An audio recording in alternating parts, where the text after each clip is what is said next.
that here.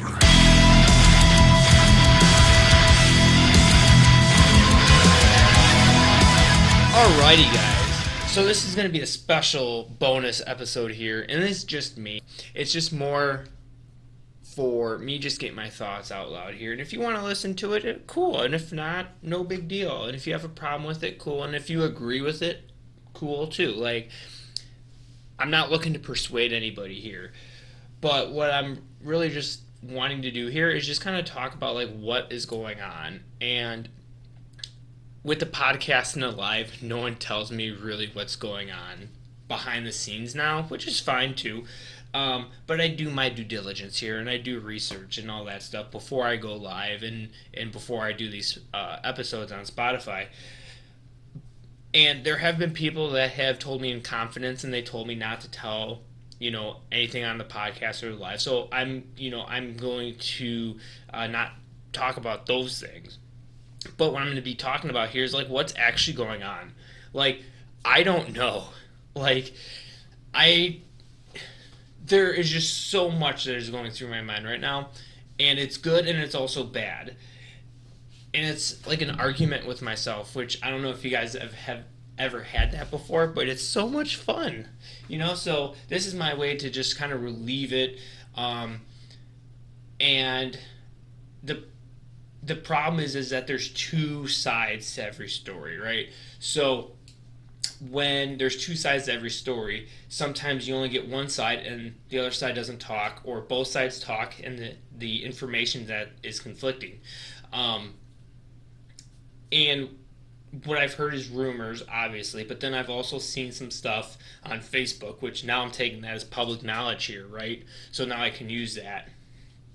And a lot of that public information is now shedding a lot of light on the rumors, and a lot of the rumors are coming out more and more true, right? So I'm just going to start off by like what is going on, and like I said, I don't really know. I'm just going to try to talk this out through, and if you guys want to listen, awesome, right? And right now there is been an issue, um, supposedly ongoing, but I'm not sure again. So someone was let go from the track, and I get change like that. Like, change is good. Like, the definition of insanity is doing the same thing but expecting a different result, right? So in racing there's a lot of changes that go on, right? And most of the time it might be a setup here, a little setup here, but sometimes you do have to move people around to make your operation better. And I don't have an issue with making something better, right? And Wilmot Raceway has been doing an amazing job this year. Like, it has grown so much since last year, and that's really good. And there's been changes, right? We've had new concessions, we've had new pit gravel, we've had they updated the bathrooms, they did the new grandstands. Like, all that change is really good, right? And it's really good to get to fans in the seats, right? But when you're going to make a change with people, that's a little bit different than just doing something mid-season, right? Like, people are people. They have emotions. They have feelings. And when you make a change, it should be in the off season, I feel, right? Like, a big enough change, especially when we're only, 2, 3 races from the end of this race season. That is when I have an issue, is when you treat a individual more or less like an object, right? And that's not cool, right? But at the same time, Wilmot is doing a really good job with the changes that they're doing. It's just what they're doing to go about it is where I have an issue.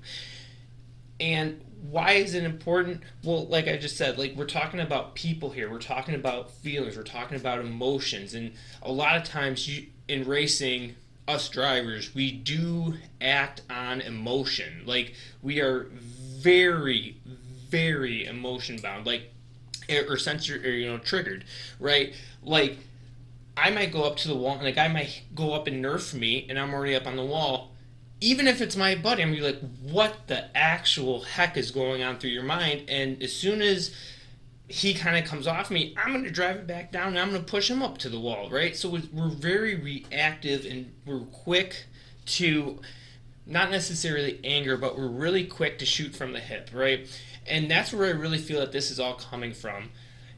And it is important because it's not a hearsay thing. Like, this is not the first time that Wilmot has gone through something like this. Like, it's been around since 1951. I'm sure that this is not the very first time that this has ever happened, and it's not going to be the very last time that this ever happened, right?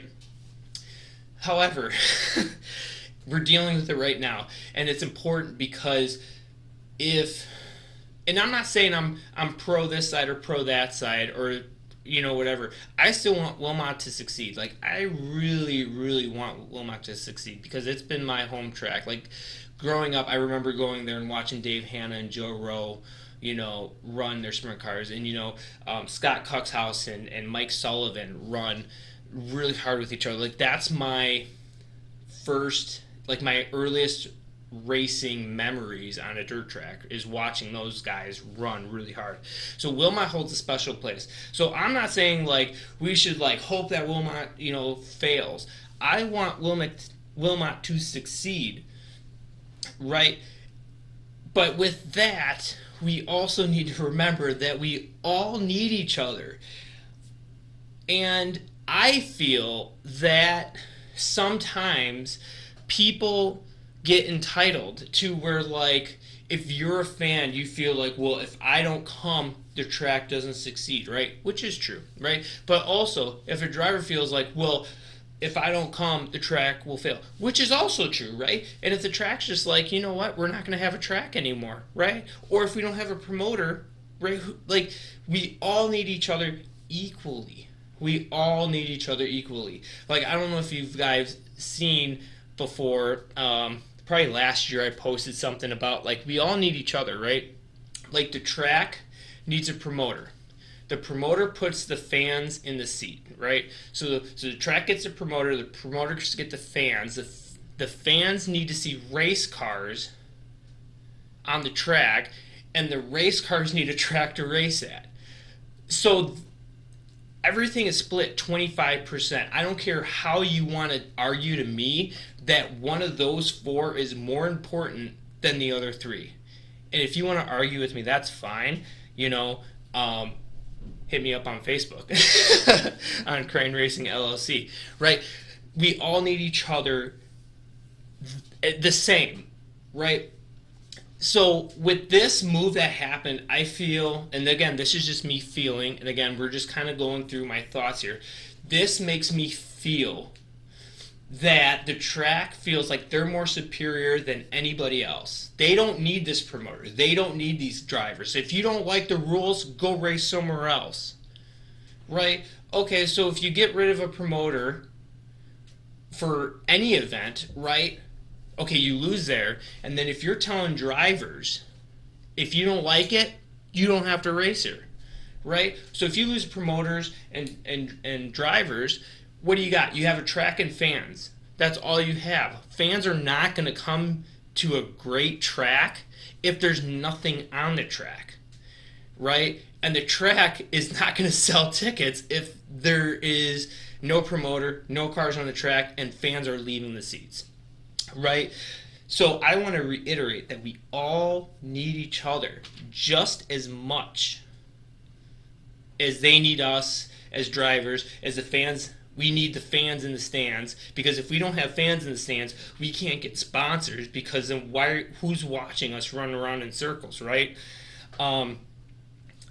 Another thing I'd like to talk about with this is, again, I am 100% okay with change. Like, that's what you got to do, right? If you are not winning, you need to make a change to win. And Wilmot has been making really good changes. I'm going to say that. Again, like I said earlier, they've done a lot of things really good. how they're going about it, I feel like they could be a lot better with that, right? And with this whole situation, we had someone say in a driver's meeting that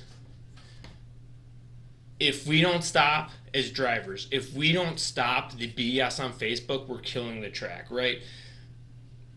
But at the same time, that I've said in previous podcasts too with social media, is just because drivers stop doesn't mean that there's not going to be other conflicts, right?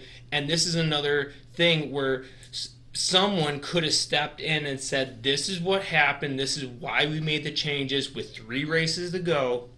But instead, to clarify and be fully transparent, there has been literally nothing said, which that looks just as bad, I feel, that if 2 drivers are going at it on Facebook, right?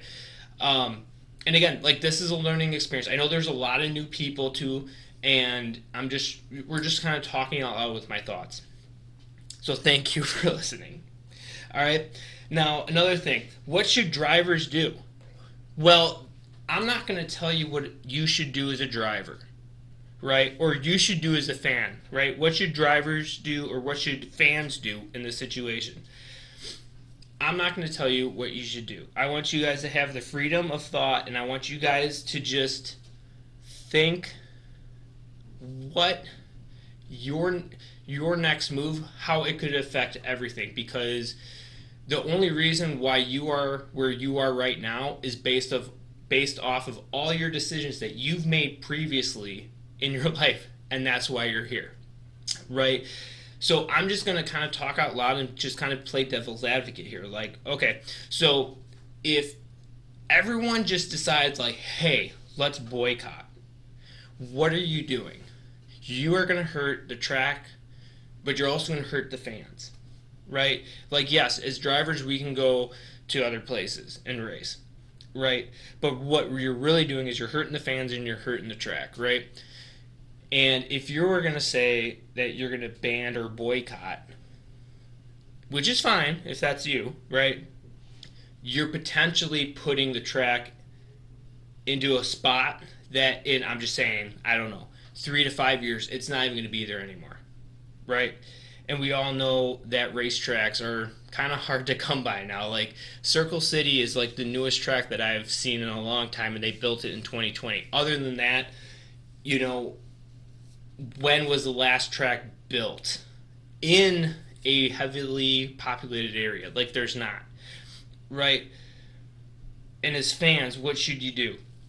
Well, if you boycott, you don't support the track, right? And I do understand that you don't want to support the track because of something that someone did or something someone said, right? However, on the flip side, I totally get why you do not want to give your money. Like, I am not at Wilmot tonight, and it kills me that I'm not at Wilmot tonight watching the races. But I watched it streamed, and I'm telling you right now, I would be so peed off right now if I drove and sat there for an hour because the track's not ready, right? And that, I feel like, goes more towards of, like, when you're going to make this big decision, like, as drivers, you always make a big decision, but you always prep, right? Like, you don't get rid of your tire guy before you have another tire guy there, right? Prepping your tires and going through all your bolts and stuff and knowing what to do, right? So did you just point from the hip and shoot and then go, oh crap, like, now who's going to fill it up, or who's going to fill this role, right? And now I am totally off subject now because I'm kind of peed off right now, right?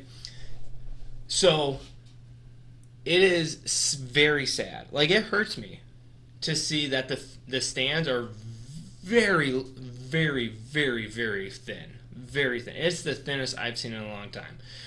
And I totally get that if you have a new guy, it's going to take time. Like, I totally get it. Which should be why you should start the season off with a new guy, not with 3 races to go, right? So if you are And I don't care what side you're on. Pro this guy, pro that guy, pro fair board, pro, whatever. I don't care. I'm just talking out loud here with my thoughts. And if you want racing in your backyard, like, you do need to go to Wilmot, you know, and either if that's in the fans or as a driver, But I do totally get your side if you're like, no, they mistreated someone. Like, that is totally, I totally get that, you know. But if you're saying that, you are saying that you would rather not have a track in your backyard because of an action of one person or whatever people, 7, 10, whatever people for the decision, right? And I would hope that this decision is more of a learning experience versus we're going to point from the hip again and just shoot because that's how we get it done, you know, um, which is a good segue to what can be done. I don't know. Like it does kind of scare me a little bit. I don't know what can be done right now. Um, like I said, no one tells me anything now, which is fine. Makes me work harder to get my information, right? But I to get Wilmot to where it literally was 2 weeks ago, I cannot see how that could be reconciled. Like it, and that's sad. That is very sad to me as a driver because the track, the when you go to, let's just say, Plymouth, right? When you go to Plymouth, it's going to be slick smooth to a curb, which is good, right? I know exactly what setup we're going to be running before we even get there. But the way that Wilmot was this year is you really did have to use your head. Every night the track was a little bit different. You know, sometimes the curb was only halfway up the track. Sometimes it was all the way at the lip. Sometimes it was rough through the middle, smooth on top. Sometimes it was, bottom in 1 and 2, top in 3 and 4. Sometimes it was top in 1 and 2 and bottom in 3 and 4. Right? And I don't and that's just based off of a guy that puts his blood, sweat, and tears into this thing. You know, and again, like I said, I don't know. I'm an uncultured swine here. I don't know what the deal was of compensation. I don't know any of that stuff. But anytime that there's ever an issue, you know, he was always on the equipment. He always got it done. We had not too long ago. I can't even remember the date, but like not too long ago, we had a storm, and it was dang near flooded. Friday night, Saturday around 2 p.m. We were driving in the pits because this gentleman got it done. He found a way to do it. Most people would throw in the towel. Probably. I mean, I'm not that familiar with the track equipment, but I probably would even been like, you know what, I don't know how to make a really good track, so I'm not going to do it. And that comes with experience.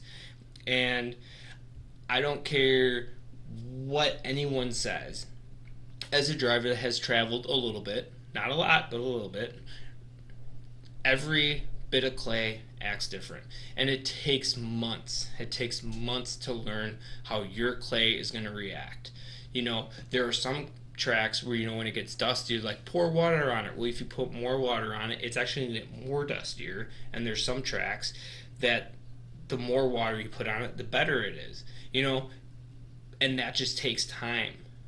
And I feel that with how fast that this decision was made, I feel that, and it scares me, that's how fast drivers and fans are going to make their decision on this track, right?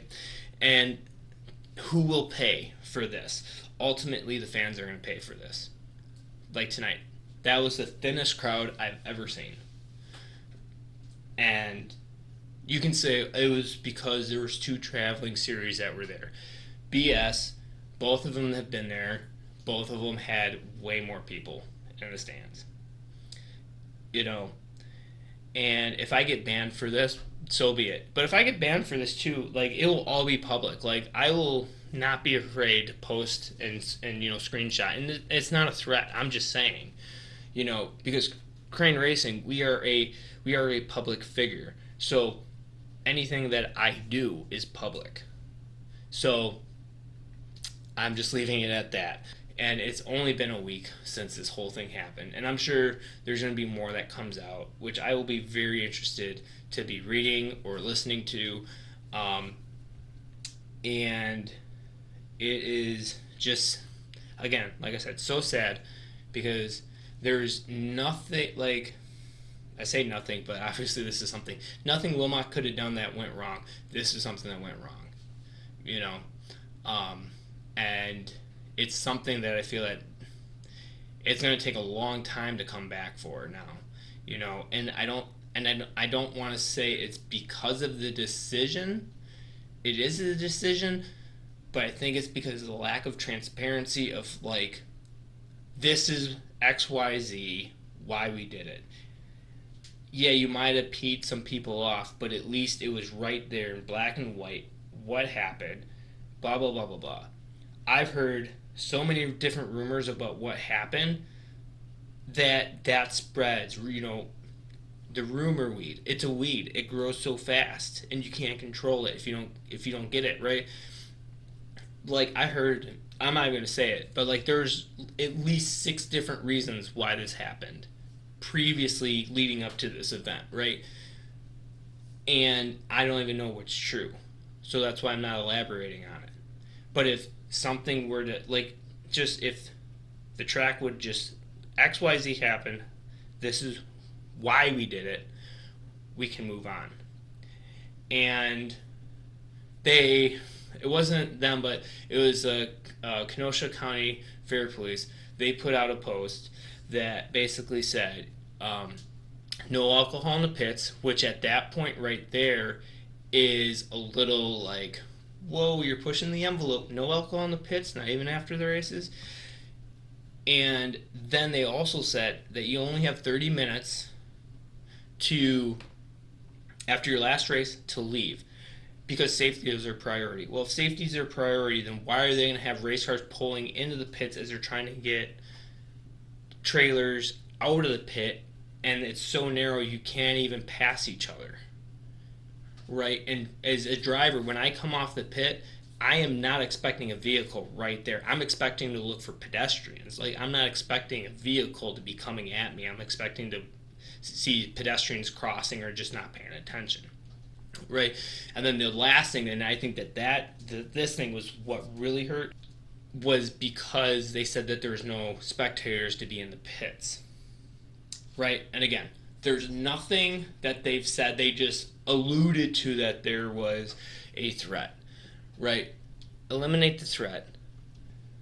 You don't have fans come in. That is actually what makes people come back. As much as people want to say it's the racing, when a driver lets a kid sit in their car or signs an autograph, that makes them remember that moment, right?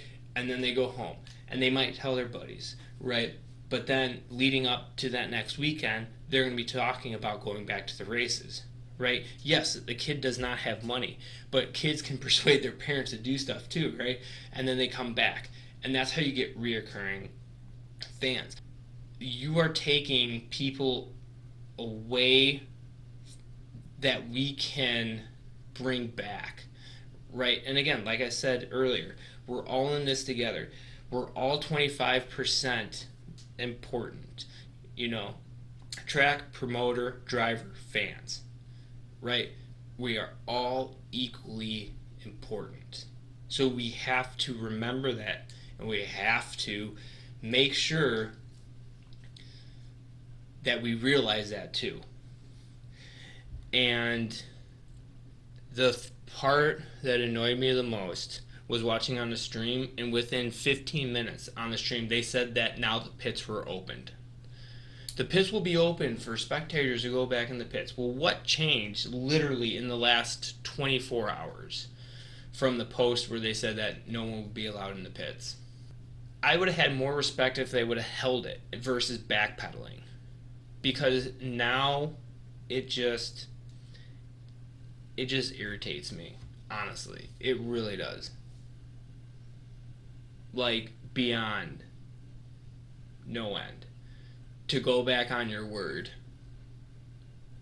it if I say I'm going to be somewhere, if I'm going to do something, I'm going to do it. And why? Because my dad raised me and my brothers that way. Let your yes be yes and your no be no. If you say no, then you're not doing it. If you say yes, don't care if you're sick, you're doing it. You told someone that you're going to be there, you're going to do it. And for a government entity, I'll call it, or a body, to even back pedal like that, or was it against their will and the track just decided to do that? It creates more questions. And we don't need questions, we need answers, we need transparency. We need people to stick together. And the way that the show ran tonight, it doesn't make me want to be like, yeah, I'm gonna go there because I'm gonna be there until curfew. Why? I want to run the show, get the show done, and early enough to where fans want to come back. USAC night. That was the most packed the Pitts has ever been with spectators. Why? Because we ended at like 9:15, 9:20 or something. Signed so many autographs. And have seen fans from that night back since then. And that's how you do it. Not this way, pointing from the hip and making decisions quickly. And yeah, go ahead. You can judge me as I don't know everything, but guess what? I've asked and no one tells me anything. You know, so that is the Spotify special here. Hopefully you guys enjoyed that. In other news, better news, we are actually now on the TikTok. So check us out on TikTok, Crane Racing, amongst all your other social media platforms. Hopefully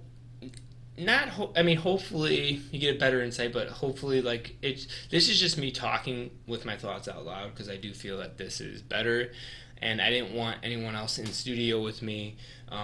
One to persuade me, or I persuade them, and just how we think, but also two, in case I do get banned, I would make public. I didn't want them to get in trouble too. So hopefully you guys enjoyed this little short episode here, and I'll see you hopefully at a track pretty soon. Peace out, Girl Scout.